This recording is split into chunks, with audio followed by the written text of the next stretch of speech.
Molt bons arguments pels antieuropeus. Sí, el Ministeri d'Afers Estrangers no se n'adona que això farà molt de mal a la idea europea. Bé, estic segur que sí. Per això li dono suport. Però el Ministeri d'Afers Estrangers és pro-europeu, no?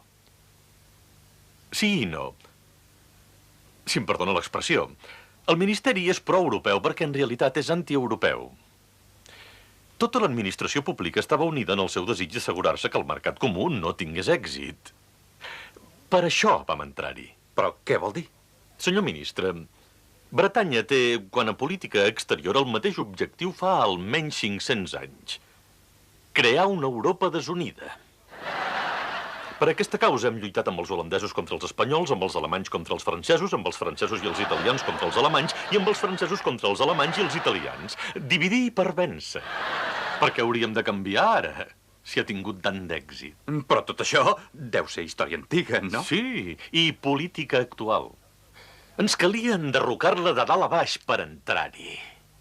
Havíem intentat fer-ho des de fora, però això no va tenir èxit. Ara que som dins, podem atipar-nos com uns lladres de tot això. Indisposant els alemanys contra els francesos contra els italians contra els holandesos, el Ministeri d'Afers Estrangers està contentíssim, és com abans de la guerra.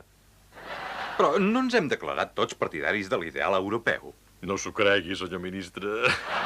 Però, si no, per què pressionem per un augment del nombre de membres? Doncs per la mateixa raó. De fet, és com les Nacions Unides. Com més membres tingui, més discussions podrà fomentar i més fútil i impotent es tornarà. Quin cinisme més espantós. Sí. Nosaltres en diem diplomàcia, senyor ministre.